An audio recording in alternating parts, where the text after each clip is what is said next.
Graça e paz, queridos irmãos, queridas irmãs.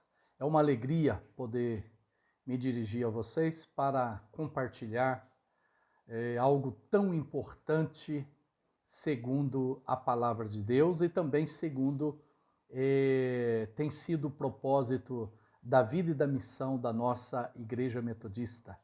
A primeira ênfase do Plano Nacional diz o seguinte: estimular o zelo evangelizador na vida de cada metodista e de cada igreja local.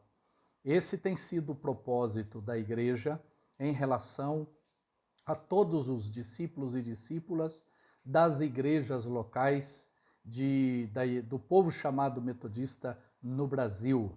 Temos desejado, temos sonhado e temos buscado e orado também a Deus para que Deus nos capacite, para que Deus nos trabalhe de tal forma que a gente possa exercer o evangelismo como estilo de vida, ou a evangelização como estilo de vida, ou seja, fazer da nossa vida uma vida que evangeliza pessoas, que alcança outras pessoas para o Senhor Jesus Cristo. Eu creio que é do seu conhecimento que a igreja no Novo Testamento, a igreja de Atos dos Apóstolos em especial, a igreja primitiva, ela desenvolvia dois aspectos da sua vida e da sua missão que gerava muito crescimento e muito fruto para a existência da igreja naquela época. É outra coisa senão a proclamação e comunhão. Quero falar um pouquinho com você sobre estas duas palavras. A igreja primitiva, ela se valia de um duplo testemunho de como, usando como meio para alcançar e impressionar o mundo da época, que era um mundo cínico, era um mundo um tanto quanto incrédulo. E a igreja, então, ela usava como meio a proclamação e a comunhão. As duas palavras gregas quer dizer o seguinte: querigma, proclamação, koinonia, comunhão. Era a combinação desses dois testemunhos, destes dois aspectos, que tornou o testemunho daquela igreja um testemunho poderoso e eficiente. O que quero dizer poderoso e eficiente? Capaz de gerar muitos frutos para o reino de Deus, em especial o que diz respeito a influenciar, a ganhar vidas para se tornarem discípulas, seguidoras do Senhor Jesus Cristo. A igreja atual tem conseguido se livrar da koinonia quase por completo, e também a igreja atual tem reduzido o testemunho a uma fraca proclamação, que é o querigma. Isso é lamentável. Ela tem conseguido fazer bem, então, essas duas coisas, a igreja atual, em muitos lugares. É isso que você vai presenciar se você analisar. Há igrejas que estão removendo a maior garantia de segurança para a saúde da igreja de dentro. Comunhão. Comunhão. Koinonia. E a outro aspecto negativo desta igreja é que ela está enfraquecendo grandemente o seu testemunho efetivo diante do mundo lá fora. Então, guarde bem esses dois aspectos. Primeiro, a igreja está removendo a maior garantia de segurança para a saúde da igreja de dentro. e do lado de fora, enfraquecendo grandemente o seu testemunho diante das pessoas, diante da sociedade. Então não é de se estranhar, portanto, que a igreja tenha decaído em dias terríveis e taxado por muitos no mundo como igreja irrelevante, sem qualquer utilidade. O que é ser irrelevante sem qualquer utilidade? Significa que se desaparecer hoje, ninguém vai sentir falta, ninguém vai ter memórias boas, ninguém vai perguntar porque não tem nenhuma utilidade. Então, depois de analisar nossas estatísticas, ou seja, essa realidade desta igreja que tem perdido a comunhão e a proclamação como estilo de vida, vocês não acham que precisamos trabalhar com urgência o crescimento de nossa igreja de forma integral? Em especial, resgatar a verdadeira comunhão e resgatar a verdadeira proclamação? É importante que trazemos à nossa memória que nós estamos no Brasil há mais de 150 anos, enquanto igreja metodista, e ainda somos apenas 300 mil cristãos metodistas. Muito pouco, diante de uma multidão de mais de 210 milhões de habitantes. Isto em 50 anos, em 150 anos. Então, entendo, meus caros amigos e amigas, meus irmãos e irmãs, que há diante de nós um grande desafio. E olha, o desafio é bem grande. A própria palavra de Deus, ela já define para nós, dentro da concepção do evangelismo, da missão de evangelizar o mundo, a palavra de Deus é muito clara. Olha o que diz lá Marcos 16, 15. Diz lá, e disse-lhes, vão pelo mundo todo e preguem o evangelho a todas as pessoas. Olha a expressão, toda criatura. Qual que é o foco dos seguidores de Jesus? Ir a toda criatura que ainda não o conhece para proclamar o evangelho transformador do Senhor. Mas, lá em Mateus 24, 14, o que nós lemos? E este evangelho do reino será pregado em todo o mundo, como testemunho a todas as nações, e então virá o fim. Preste atenção, o evangelho do reino será pregado em todo o mundo. E creio que você conhece esse endereço que eu vou dizer agora, Mateus 28, 19, 20. Portanto, vão e façam discípulos de todas as nações, batizando-os em nome do Pai, do Filho e do Espírito Santo, ensinando-os a obedecer a tudo o que lhes ordenei, e eu estarei para sempre com vocês até o fim dos tempos, está dizendo o Senhor Jesus. Então, essas referências bíblicas fala do grande desafio, ou do desafio da evangelização. E esses endereços bíblicos deixam claro para nós dois focos. Primeiro, toda criatura. Que ninguém se perca. Esse é o propósito de Deus, mas que todos venham a ter conhecimento da verdade e sejam salvos. E todas as nações, que nenhum povo, nenhuma língua, nenhuma tribo deixa de conhecer e de ouvir pelo poder do Espírito Santo sobre o Evangelho. Então, portanto, à luz destas referências e a outras, evidentemente, na palavra de Deus, há muitas, podemos constatar que evangelismo, o que é?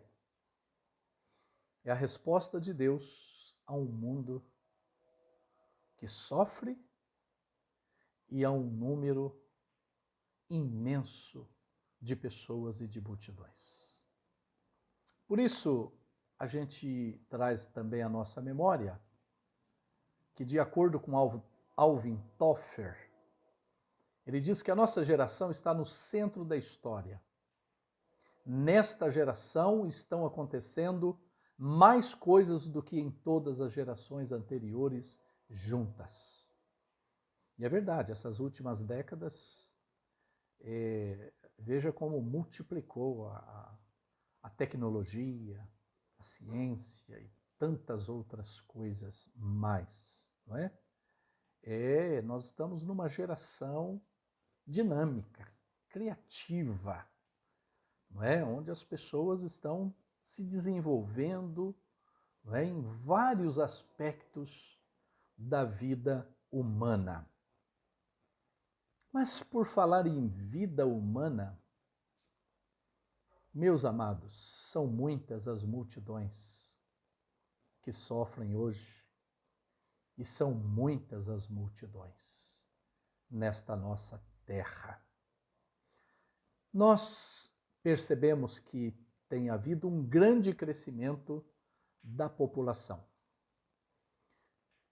Quantos somos hoje? 7 bilhões e 600 mil. Mais de 7 bilhões e 600 mil pessoas. Essa é a nossa população hoje. Há uma estimativa que em 2050 nós seremos 11 bilhões de pessoas.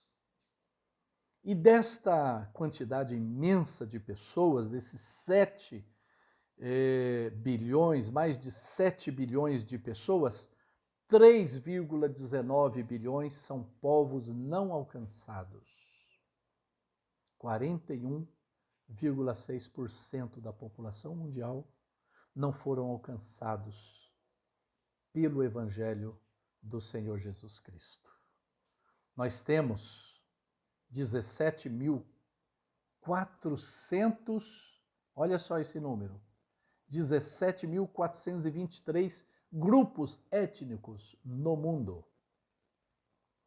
7.410 sem acesso ao Evangelho. 42,5% sem acesso ao Evangelho. Quando você pensa, e vamos pensar um pouquinho rapidamente, sobre a tradução da Bíblia no mundo. 532 línguas possuem a Bíblia toda. 1.329 possuem apenas o Novo Testamento. 1.023 possuem pelo menos um livro da Bíblia traduzido. 2.195 tradução em projeto. E 1.860 línguas sem nenhuma porção da Bíblia traduzida. Vai vendo o grande desafio que está diante da igreja, que sou eu e você. Além de que, meus amados e amadas, a população mundial cristã está em torno de 2,3 bilhões, 33%. Na América Latina e Caribe, que é mais próximo de nós aqui, são 107 milhões de cristãos evangélicos. Se você somar os católicos romanos, que também são denominados cristãos, dá em torno de 80% dessa nossa área geográfica que tem uma população estimada de mais ou menos 600 milhões de pessoas. O que é 300 mil numa área de 600 milhões? Entende por que nós precisamos evangelizar? Não só nós, no Brasil, mas na América Latina e Caribe. E se nós somarmos o metodismo na América Latina e Caribe, nós temos 150 anos no Brasil, tem países da América Latina que tem mais de 150 anos, quase 200 anos. Mas nós não passamos de 430 mil metodistas na América Latina e Caribe. Então, pensando perto de nós temos um grande desafio quando pensamos na evangelização. Agora, você já tem pensado e analisado como que as pessoas estão? Como que as pessoas se encontram? Fisicamente, emocionalmente, relacionalmente, enfim. Olhando um pouquinho e acompanhando um pouco os noticiários, você já vai perceber que há muitos problemas no mundo. O ser humano tem muitos problemas, não é? Pensa, olha, os problemas de segurança. Pensando em Brasil.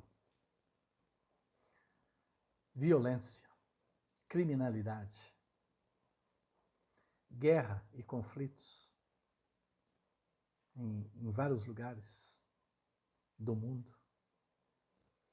Pobreza, miséria, fome. Diferença entre ricos e pobres, ou seja, desigualdades sociais gritantes. Desemprego, subemprego, corrupção, tanto no governo como na população, narcotráfico, abuso de drogas. Você já pensou na crise ambiental que estamos?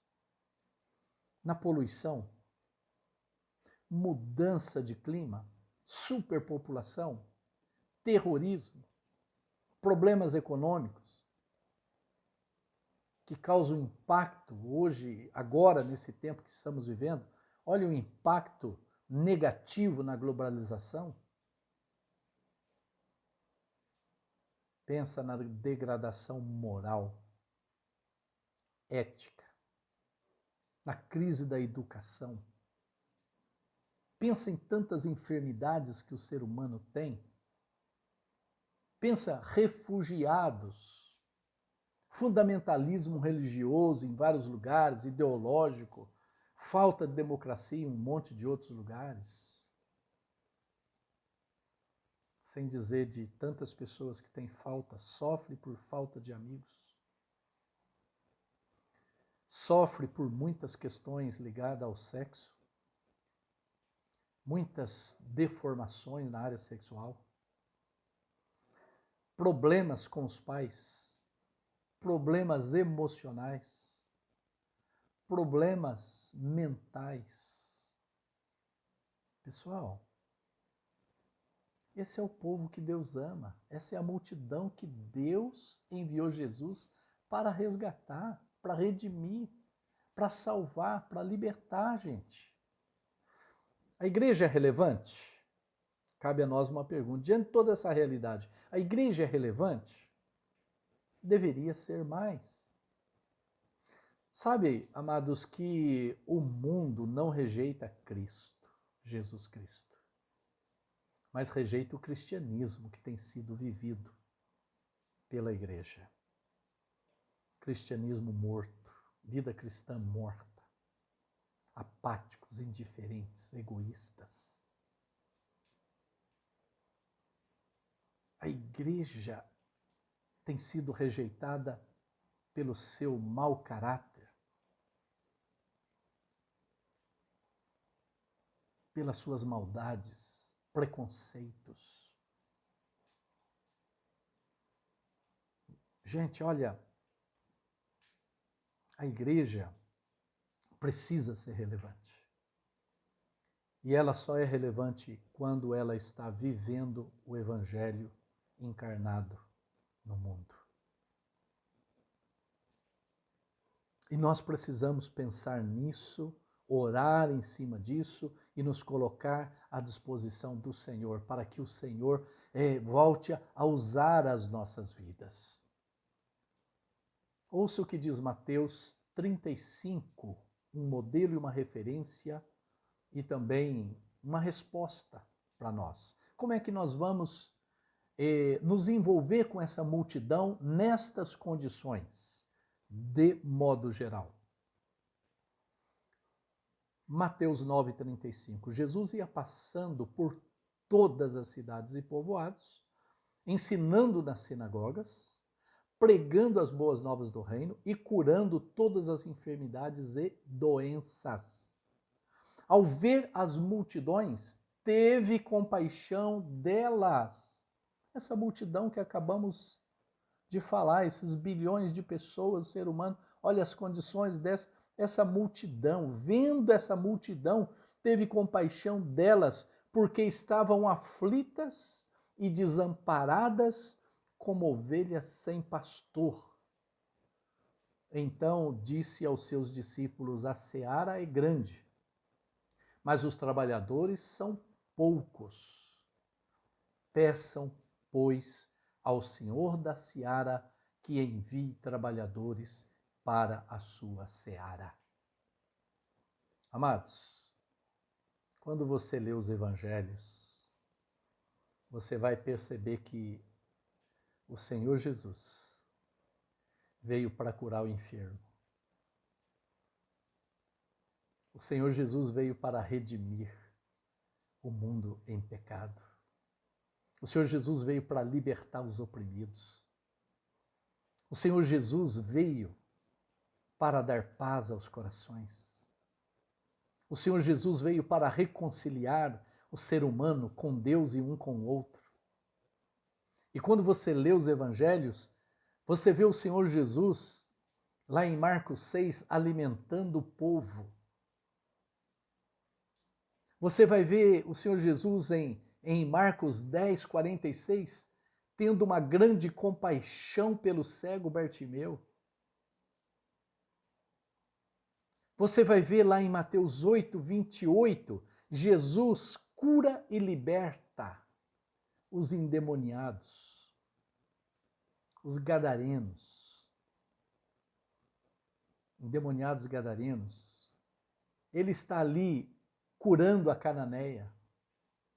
Ele está ali curando os leprosos, os cegos, os aleijados, ressuscitando o filho da viúva, consolando a viúva, evangelizando a samaritana na beira do poço. E a samaritana é uma referência do poder do evangelismo. Assim que ela se converte, ela começa a falar do amor de Deus para os seus compatriotas, e muitos samaritanos entregaram suas vidas a Jesus Cristo por causa do testemunho daquela mulher, conforme narrado no Evangelho de João, capítulo 4. Temos clareza da compaixão de Jesus pelas pessoas, todas elas. Agora, qual tem sido a nossa compaixão? A minha e a sua, a compaixão da igreja pelas pessoas. Porque a compaixão, a gente vê que a compaixão em Jesus o leva ao encontro das pessoas, das multidões, o leva para as ruas e becos das cidades. Olha o que João Wesley diz, ou sobre João Wesley, ao reler as 12 regras da primitiva igreja metodista. Fiquei vivamente impressionado com o fato de que eles tinham por alvo a conquista de almas. E essa era a sua tarefa suprema. Deixe-me citar uma dessas regras. Nada mais te compete fazer além de salvar almas. Portanto, gasta-te e deixa-te gastar nessa obra. Tua tarefa não é pregar tantas vezes. Tua obrigação é salvar tantas almas quantos puderes, conduzir tantos pecadores quantos te for possível ao arrependimento. Depois, com todas as tuas forças, edificá-los na santidade, sem a qual ninguém verá jamais ao Senhor. Esse era o perfil dos metodistas no metodismo primitivo. O que eles respiravam? Qual era o estilo de vida dos metodistas? Pregar o Evangelho. Fazer novos discípulos e discípulas como estilo de vida. Então, amados e amadas, pensando um pouquinho mais sobre a compaixão de Jesus e a que devemos ter em nossa missão, eu diria para nós que conhecer sobre Jesus é diferente de se apaixonar por Jesus. Nós precisamos nos apaixonar por Jesus. Amar Jesus de todo o coração. Tem muito crente que conhece sobre Jesus, mas não é um apaixonado por Jesus. Então, quando se pensa em ser frutífero, em ser relevante na presença de Deus e na vida das pessoas, isto é possível quando temos um coração apaixonado pelo Senhor Jesus e pelo qual nós estamos dispostos a dar a nossa própria vida. Era assim, esse era o caráter dos apóstolos, dos discípulos da época da igreja de Atos dos Apóstolos. A compaixão nos leva à doação de nós mesmos a favor da missão. Seja ela aí na sua igreja, no bairro, na cidade, no Brasil e até os confins da terra. Quando eu tenho compaixão por Deus, quando eu amo o Senhor e quando eu tenho compaixão pelas vidas, eu serei capaz de doar a mim mesmo para a evangelização e para a obra missionária. A compaixão me aproxima das pessoas. Vimos lá o exemplo de Jesus no texto. Jesus, naquele contexto ali que lemos, ele estava cansado, exaurido. Mas quando ele viu pessoas, ele viu gente, aquela multidão aflita, como ovelhas sem pastor, o que fazer? Ele ia ao encontro destas pessoas com o propósito de curá-las, salvá-las e libertá-las. A compaixão nos aproxima das pessoas. Nós vamos querer estar em contato com as pessoas, ir ao encontro delas com esse propósito de ensinar, de pregar, de abençoá-las e de curá-las e libertá-las através do nome poderoso de Jesus. Compaixão por vidas significa investir a vida no fazer discípulos intencionalmente. Ou seja, nós queremos. E para isso que Jesus está me convidando e convidando você. Para sermos discipuladores, evangelizadores. Homens e mulheres, jovens, juventude, apaixonada por Jesus, apaixonada por vidas e por Jesus e pelas vidas. Você é capaz de romper com a sua timidez, com a sua vergonha, ir ao encontro das pessoas para evangelizá-las e abençoá-las. E é importante porque quando a gente tem compaixão, meu irmão, minha irmã, e quem tem compaixão não se complica com as circunstâncias. Ou seja, quando nós temos compaixão e consciência da missão, nós fazemos a missão, seja qual for a circunstância. Por exemplo, agora, nessa época de isolamento social, quem tem compaixão por vidas não parou de evangelizar, não parou de pregar, usa as mídias sociais para abençoar e tocar na vida de pessoas dentro das possibilidades que temos hoje. Saímos do isolamento, nós vamos para as praças, para as ruas, para as casas, com o propósito de abençoar as pessoas. Eu quero motivar você, meu irmão, minha irmã, a ter um coração cheio de compaixão. E nós estamos vivendo aí no clima de 24 de maio, que celebramos o coração aquecido. Meu irmão, minha irmã, que a sua compaixão seja fruto da unção do Espírito sobre a tua vida, seja fruto do avivamento, para que você jamais perca o foco. E qual será o foco da sua vida? Pessoas. O Senhor Jesus tinha um foco: tocar os seres humanos para salvá-los e redimi-los. Esse é o foco da igreja. Esse é o meu foco, é o seu foco. Uma compaixão aqui dentro, real, profunda e verdadeira, fruto da unção do Espírito, vai me levar a ser um evangelizador como estilo de vida. Eu não vou perder nenhuma oportunidade. Jesus, é isso que ele faz, ele nos chama e nos leva para ir e pregar. Não foi isso que ele disse? Ide por todo o mundo, pregai o evangelho a toda criatura humana. Faz discípulos de todas as nações. Por isso o Senhor Jesus, ele te chama, te salva, te liberta, te cura, te enche com o Espírito Santo e te envia para a missão. Jesus formava as pessoas, traía as pessoas para ele, convidava as pessoas para andar com ele, ele treinava e enviava. Você vê lá a missão dos 70? Jesus designou de 2 em 2, de casa em casa, para pregar o evangelho, para libertar e curar as pessoas.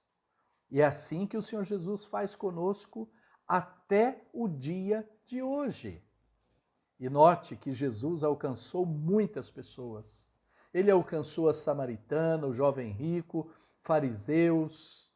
Jesus não chamou pela popularidade, pela homogeneidade, pela habilidade.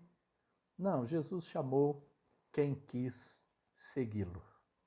Você quer seguir Jesus?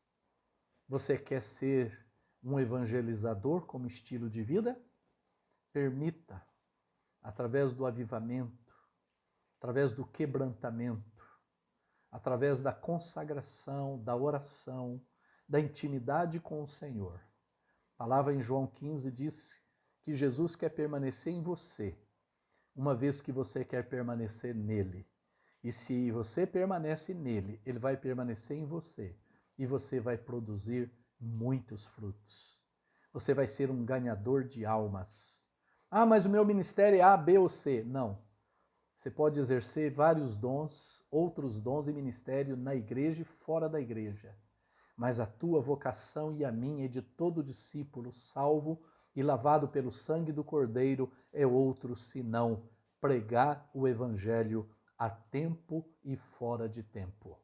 O apóstolo Paulo dizia: ai de mim se não pregar o evangelho. Que o Espírito Santo te leve a ter um coração apaixonado e amoroso por Jesus. E por Jesus, você foca nas pessoas porque é isso que Jesus mais ama fazer.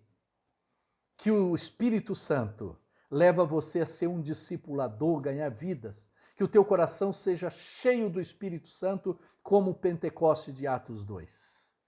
Que Deus incendeie o teu coração. Que o Espírito Santo aqueça o teu interior. E que o teu coração seja cheio de amor, de compaixão, de paixão por vidas. E você comece a evangelizar em todo lugar, em todo tempo. E se você não tem um grupo pequeno, forme uma célula, um grupo pequeno, para você cuidar, evangelizar e levar vidas para Jesus. Que o Pai, o Filho e o Espírito Santo unja e abençoe a sua preciosa vida, não somente agora, nesse treinamento, mas todos os dias. A glória de Deus se manifeste, o poder de Deus venha sobre você e que Deus te use. E Ele quer te usar para evangelizar, ganhar vidas para Jesus. Não há nada melhor e não há nada maior do que isso na presença de Deus. Que Deus abençoe a sua preciosa vida. Um abraço.